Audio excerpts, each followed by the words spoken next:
Hi good morning, কেমন আছো সবাই? আশা করছি সবাই খুব ভালো আছো, আমিও ভালো আছি। তোরিস ব্লগে তোমাদের সবাইকে অনেক ওয়েলকাম আর অনেক ভালোবাসা। তো এখন সকাল হয়ে গেছে, দেখতেই পাচ্ছ, রোদও কিন্তু উঠে গেছে। আর এখানকার রোদ মানে কি বলবো, এই রোদ আবার মানে কয়েক সেকেন্ডের মধ্যে মানে সেই তুড়িতে দেখবে যে রোদ, তো তারপরে দেখবে যে এমন মেঘলা কুয়াশা ওয়েদার হয়ে গেছে, মনে হচ্ছে যেন এক্ষুনি ঝমঝমিয়ে বৃষ্টি নামবে। এই হচ্ছে ওয়েদার। তো সকালবেলা উঠে গেছি, এখন যাবো ফ্রেশ হতে। ফ্রেশ হয়ে তারপর রেডি হব, রেডি হয়ে বেরোবো। আমাদের গাড়ি বুক করা আছে, তো আজকে সব সাইট সিনগুলো আমরা দেখে নেব। তো চলো তোমাদেরকেও ঘুরে দেখাবো, আর কেমন কি এনজয় করি সেটাও তোমাদের সঙ্গে শেয়ার করবো। তো চলো এখন আপাতত ফ্রেশ হওয়া যাক। তো এদিকে কিন্তু মেয়ে বাবা দুজনেই রেডি, এদিকে চিনি রেডি, চিনির বাবা রেডি, এখন আমার রেডি হওয়ার পালা। তাই তো? তুমি কি রেডি? তুমি কিছু বলবে? আচ্ছা, আমি রেডি হয়ে নি। হ্যাঁ, অলমোস্ট কিন্তু রেডি হয়ে গেছি, ফ্রেশ হয়ে এসেছি, কাজল পরে নিয়েছি।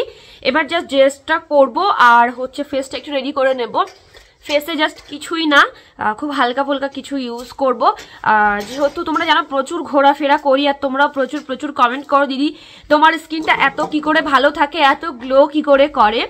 তো সেটারই সিক্রেট বলবো। জানো তো, একটা সময় আমার ফেসও খুব বাজে ছিল, মানে একদমই গ্লো করতো না, খুবই বাজে ছিল।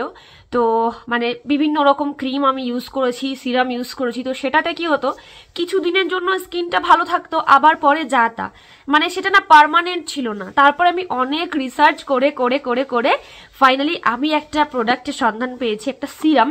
তো সেটা তোমাদেরকে তো দেখাবোই, তার আগে একটা প্রুফ দিই তোমাদের। চলো, এই প্রুফটা যখন আমি নিজে করেছিলাম তখন বিশ্বাস করো আমিও শকড হয়ে গেছিলাম। আমি জানি তোমরাও শকড হয়ে যাবে। এখানে দেখো সাধারণ একটা সিরাম ইউজ করেছি, আর এখানে আমি ইউজ করব গ্রো ইয়াং এর ফেস সিরাম। দেখো এবার রেজাল্টটা তোমরাই বুঝতে পারবে, আর তোমরা দেখলেও অবাক হয়ে যাবে।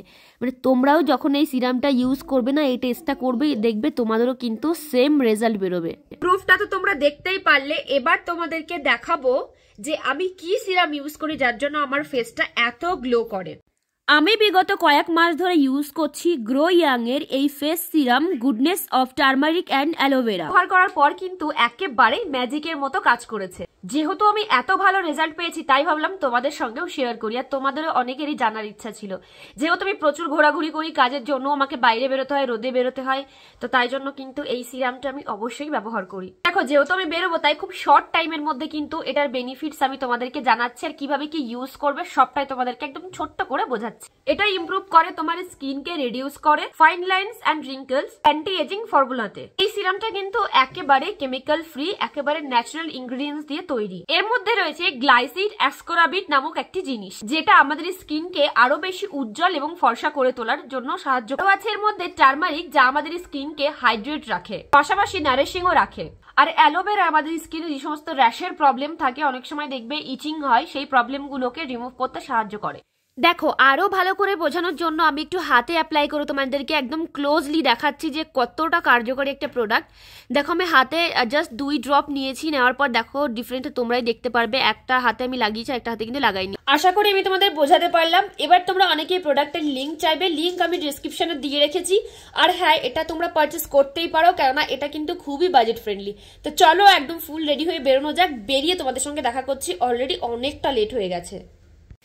দেখো রেডি তো হয়ে গেছি, এবার হচ্ছে ড্রেসটা পরে নিতে হবে। ফার্স্টে আমি বুঝতেই পারছিলাম না যে কোন স্কার্টটা পরবো, একটা ছিল কটনের আর একটা ছিল ডেনিমের। তো আমি কটনেরটাই পরলাম, ডেনিমেরটা আগেও আমি পরেছি, তাই ভাবলাম চলো এই কটনটাই পরা যাক। আর এই পিঙ্ক কালারের সোয়েট শার্টটা পরে নিয়েছি, তার উপরে লং কোট। তারপরে এই পিঙ্ক কালারের সোয়েট শার্টটা ভালো লাগছিল না বলে আমি পরে আবার এটাকে চেঞ্জ করে হোয়াইট কালারের একটা ক্রপ টপ পরে নিয়েছিলাম এর সঙ্গে। তো কেমন লাগছে আজকের আউটফিটটা অবশ্যই জানিও। তো দেখো আমি কিন্তু রেডি, চলো এবার বেরোনো যাক। তোমাদেরকেও দেখাবো যে আজকে আমরা কোন কোন জায়গায় ঘুরতে যাই। তো আমরা ম্যালের কাছে এসে এখান থেকে নিয়ে নিলাম চা। এবার তোমরা বলতে পারো হোটেলেও তো খেতে পারতে, যে হোটেলে ছিলে তোমরা। তো দেখো হোটেলটা পার্সোনালি আমার খুবই ভালো লেগেছে, রুম টুম সবই ভালো, কিন্তু কিছু কিছু সার্ভিস ওদের আমার ভালো লাগেনি। আমি নাম বলছি না, আর আমি দেখায়ও নি নাম টাম কিছুই, কারণ আগে একবার দীঘা গিয়ে এরকম একটা ব্যাপার হয়েছিল, তো সেটা নিয়ে পরে প্রবলেম হয়েছিল আর কি। তো যাই জন্য আমি হোটেলের নামটা আর বলছি না। এবার বলি কি কি সার্ভিস ভালো লাগেনি। ওদের হোটেলের যে শেফ ছিল, সেই শেফ গেছিল ছুটিতে, কিন্তু আমার মতে যেহেতু একটা ট্যুরিস্ট প্লেস, তো শেফ ছুটিতে যেতেই পারে, কিন্তু তার বদলে ওদের কিছু একটা ব্যবস্থা রাখা উচিত ছিল।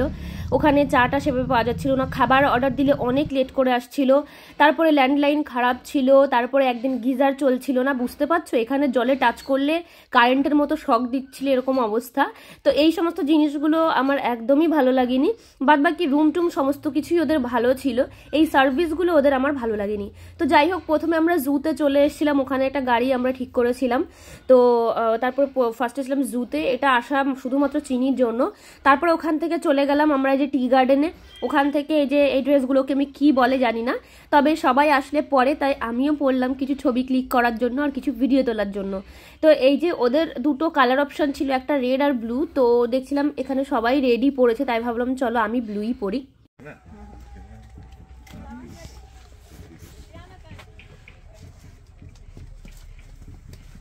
टोकरी ले लो, टोकरी टोकरी।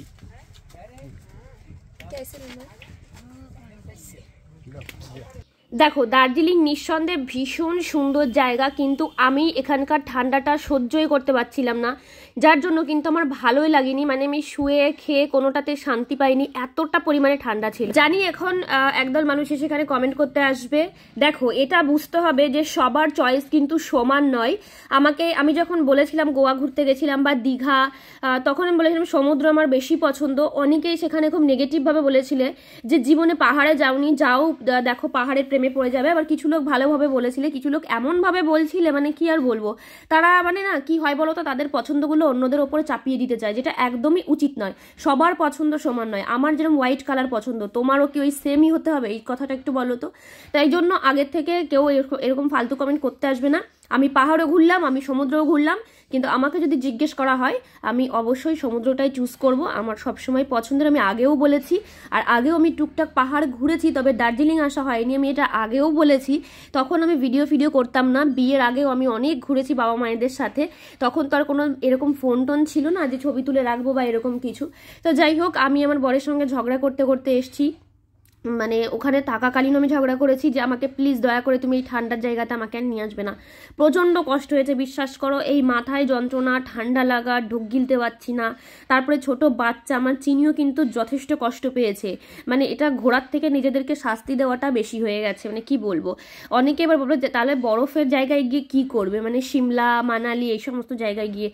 আমি যেতে চাই না, সত্যি কথা বলতে। আমি জানি না ভবিষ্যতে কোনোদিন যাবো কি যাবো না, তবে আমাদের নেক্সট মান্থে গ্যাংটক প্ল্যান হয়েছে। তোমরা তো জানোই যে আমাদের অলরেডি সব বুকিং করা হয়ে গেছে, টাকা অ্যাডভান্স করা হয়ে গেছে, নাহলে আমি সত্যি ক্যান্সেল করে দিতাম। তাও চেষ্টা করছি যদি এই ট্যুরটাকে ক্যান্সেল করা যায়, কারণ মানে এখানে যে এসে যা আমি ফেস করেছি, আমি মনে হয় না গ্যাংটক গিয়ে আমি সহ্য করতে পারবো। আমার এতটা পরিমাণে কষ্ট হয়েছে, এতটা কষ্ট হয়েছে, মানে সত্যি বলতে আমার সেরকম একটা ভালো লাগেনি। অবশ্যই সুন্দর জায়গা, তবে এখানকার যে ঠান্ডাটা, সেই ঠান্ডাটা আমি নিতে পারছিলাম না, এটাই হচ্ছে ব্যাপার। তো যাই হোক, এই যে তারপরে বিকালবেলা দেখো আমরা পেস্ট্রি শপে গেছিলাম, ওখান থেকে কিছু নিলাম আর ওখানে বসে কিছু খেলাম।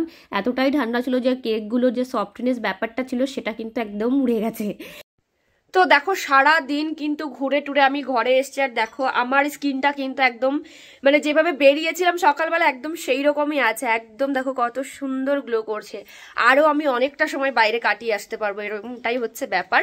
তো তোমরা যদি প্রোডাক্টটা নিতে চাও তাহলে দেখো আমি ডেসক্রিপশানেও লিঙ্ক দিয়ে রেখেছি। এই যে নামটা ভুলবে না, এর নাম হচ্ছে গ্রোইয়াং এর face serum goodness of aloe vera. Okay, তো চলো লিঙ্কটা ডেসক্রিপশনে দিয়ে দিচ্ছি। আর আজকে ভিডিওটা কেমন লাগলো অবশ্যই জানিও। তো দেখা হচ্ছে নেক্সট ভিডিওতে, টাটা।